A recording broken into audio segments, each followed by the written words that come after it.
This is a video for AQA Further Pure, complex numbers 6 exponential form, 6.3 expressing sine theta and cos theta in terms of complex numbers.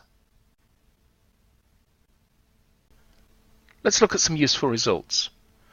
For a complex number z is equal to x plus iy, we can use the exponential form to show this. Let's see how that works. If we start with e to the z, well, that's equal to e to the x plus iy. But we know that this just means e to the x times e to the iy. And we know that e to the iy is cos y plus I sine y. So this is just e to the x times cos y plus I sine y. And this particular result can be very useful later when we look at some integration. We can also find an exponential form for this thing here. If we rewrite in terms of minus theta, so if I rewrite that as cos of minus theta, remember cos is even, so cos theta is the same as cos of minus theta, and then plus I sine of minus theta. And sine is an odd function, so sine of minus theta is minus sine theta. Then quickly we can see that this is r e to the minus I theta. That's just written out a bit more neatly for you, but it's exactly what I had on the previous slide. Let's have a look at these two, and as a result we'll get some results for cos theta and sine theta. This is going to be cos theta plus I sine theta plus cos theta minus I sine theta. And so these two cancel out, leaving me with just 2 cos theta.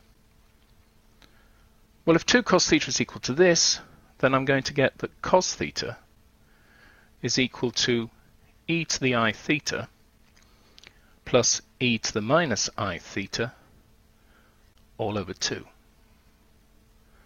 And this is very similar to the expression for cos x,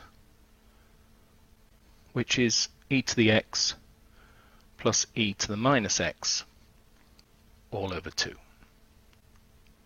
Now if we look at this one, I'm going to get cos theta plus I sine theta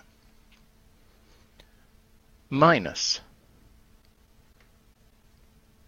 cos theta minus I sine theta. And this just gives me, this time the cos's are going to go, and it's going to give me 2I sine theta.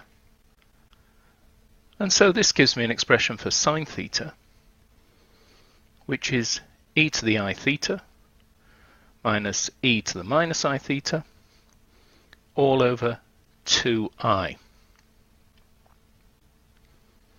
Now it's important to remember that there's this 2I on the bottom, but also, as we did with cos, we can compare this with the formula for sin x, which is e to the x minus e to the minus x all over 2.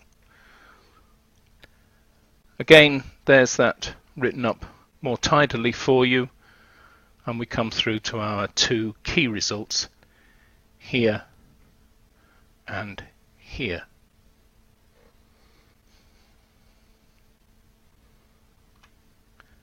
So in summary then, both cos theta and sine theta can be written in terms of complex numbers, and it's important that you recognize these, that you're able to recall them quickly, and that you know where they came from. They're very similar to the definitions for the hyperbolic functions, cos x and sin x, and you need to remember that there is a 2i in the expression for sine theta. So just be aware of that and make sure you remember it. The next video in this sequence is using the exponential forms of sine theta and cos theta.